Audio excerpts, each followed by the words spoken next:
O aborto é um tema que envolve uma série de dimensões, a principal delas, aquela dimensão fundamental, a vida. O direito à vida, os limites desse direito e por que que a vida, sendo um bem tão supremo, por que que quando se reveste do direito se transforma em um bem tão frágil, né? Tão à disposição, muitas vezes, da vontade alheia. É um tema que diz respeito também ao modelo de humanidade que a gente vive, que a gente experimenta, o modelo de sociedade.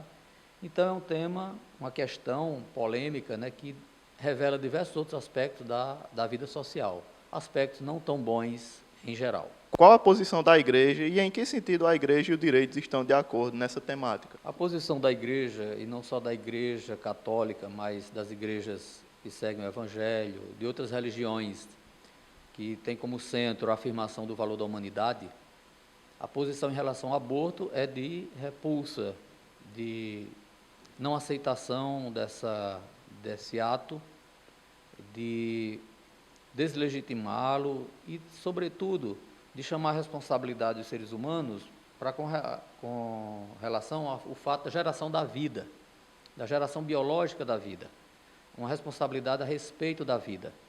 Então, nesse ponto, a igreja, as igrejas e as religiões, de modo geral, têm uma posição em favor da vida, do ser vivente, porque é para o ser vivente que tudo mais da estrutura social e humana, dos valores da economia e da cultura, é em sentido do ser vivo que tudo isso é articulado e ganha sentido. Sem a vida, a gente não poderia nem sequer estar conversando agora aqui, por exemplo. Então, um dado fundamental, diz que é o direito a ter direitos, o direito básico. Então, nesse sentido, o direito vem em consonância, majoritariamente ainda, com essa ideia civilizacional. A vida tem que ser preservada, do seu nascimento até o seu fim natural. Então, nesse ponto, o direito e as religiões estão de acordo.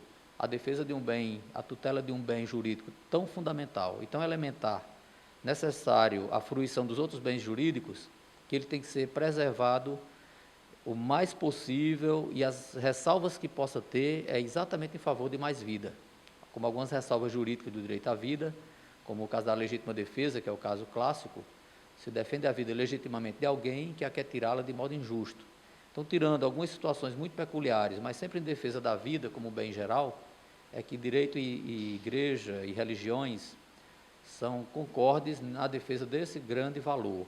Na verdade, um valor fundamental, o valor existencial por excelência, a vida humana.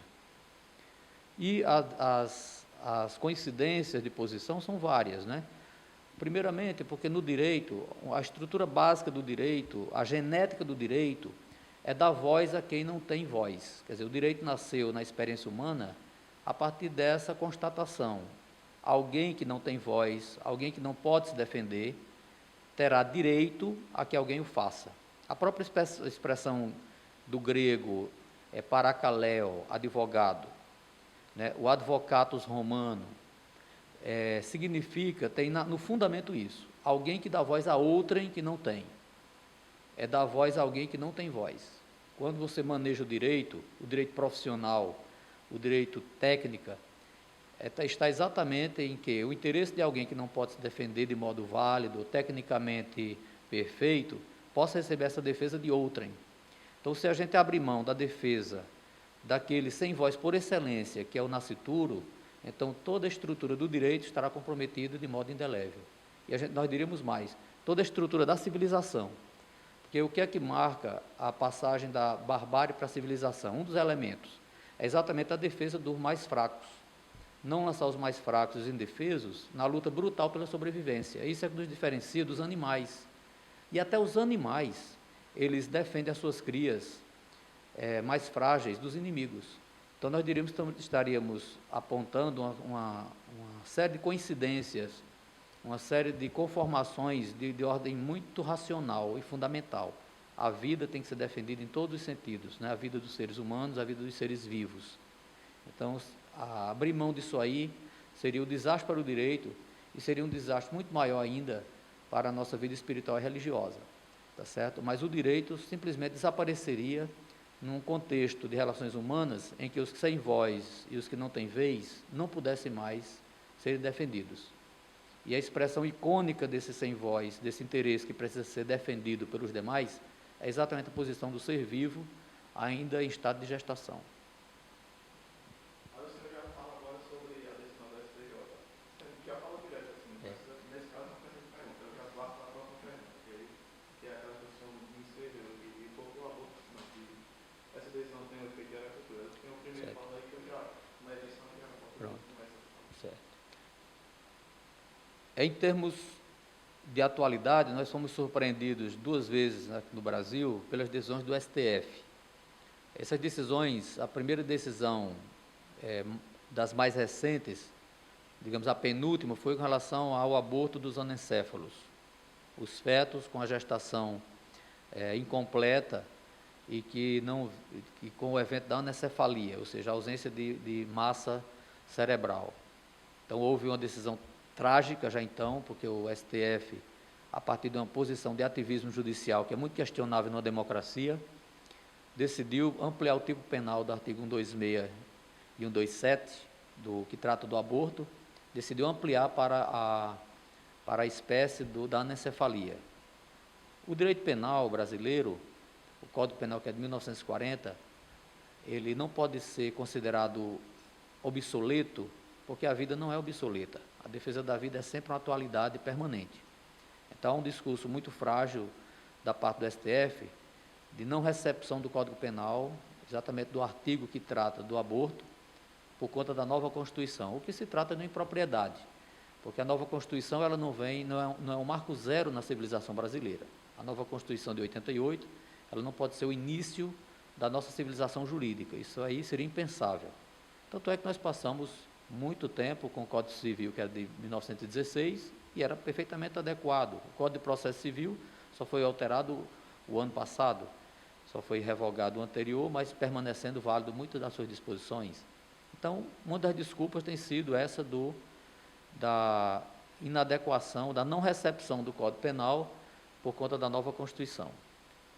Então, o problema do aborto veio primeiramente, mais recentemente, com o caso da anencefalia, que ampliou as hipóteses de cabimento da excludente penal, e mais agora, recentemente, mais imediatamente no dia 29 de novembro, no habeas corpus 129, no 124.306, o STF, novamente, por uma das suas turmas, da qual faz parte e preside essa turma o ministro Luiz Barroso, ele prolatou um voto numa decisão que vinha do Rio de Janeiro, uma decisão de manter presos 3 membros de uma clínica de aborto clandestino.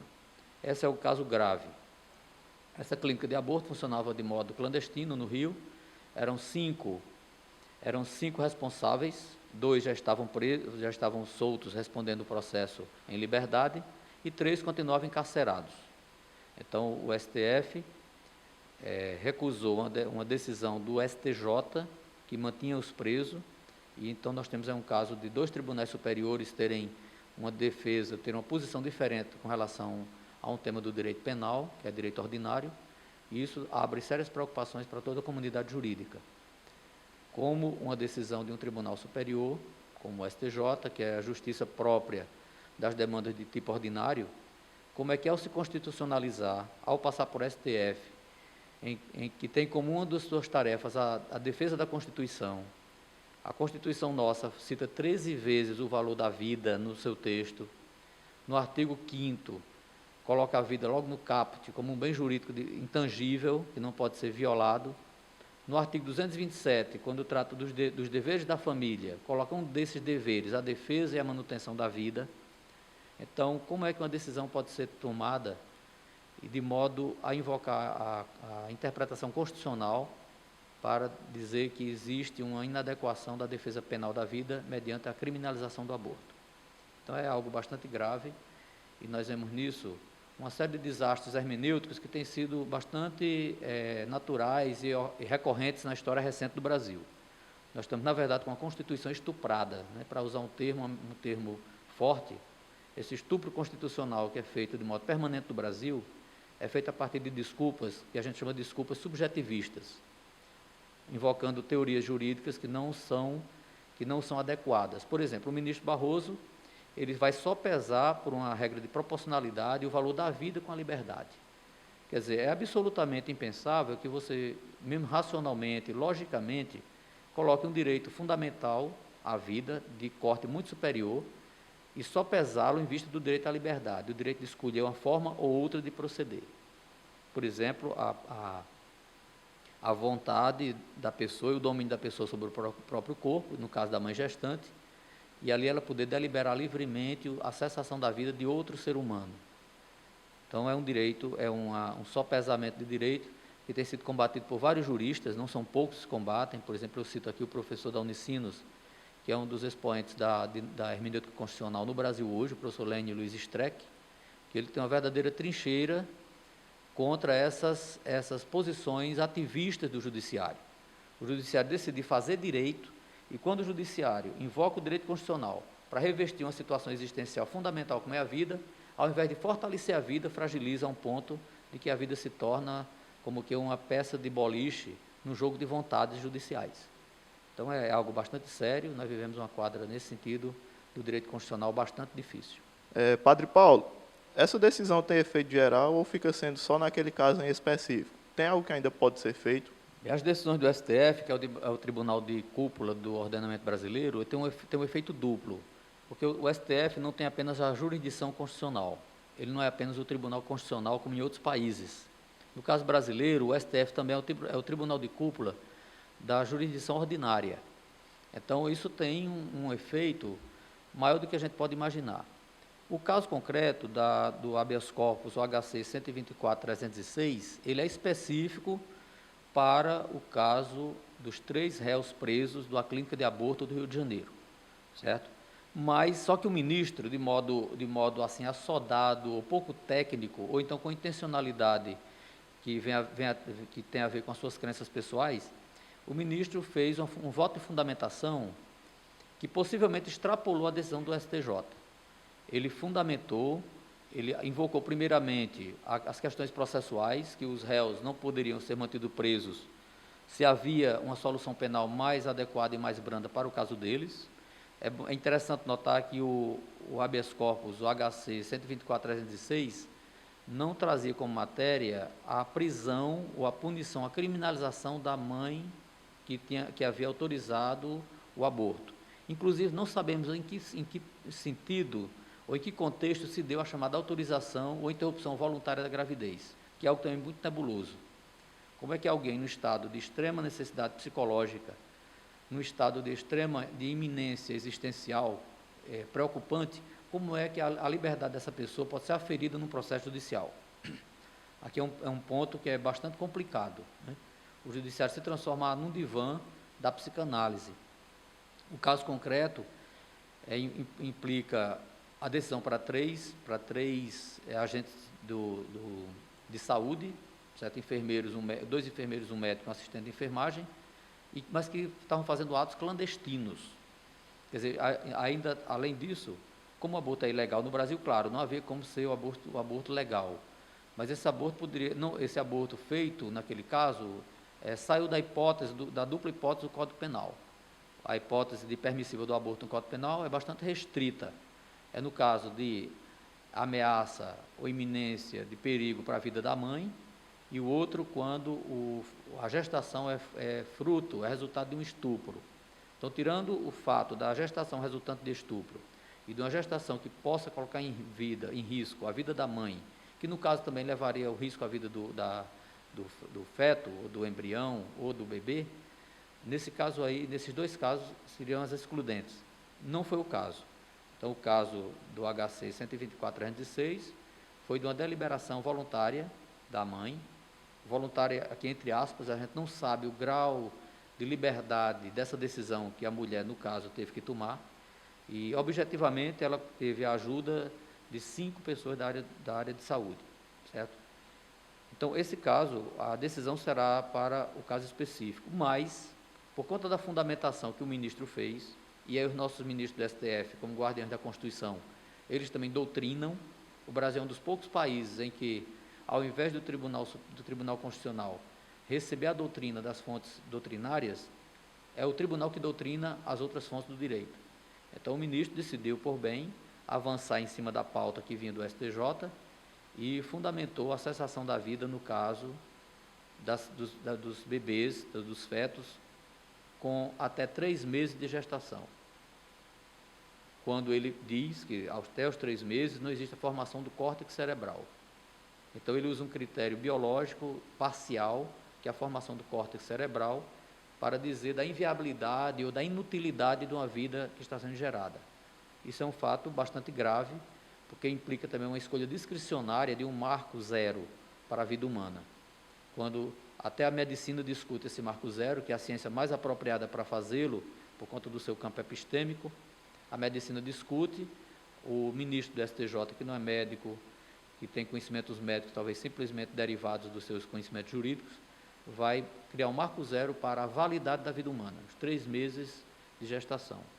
Então, esses 3 meses não existem na lei, e aí o ministro comete um ato hermenêutico ou interpretativo que é abusivo.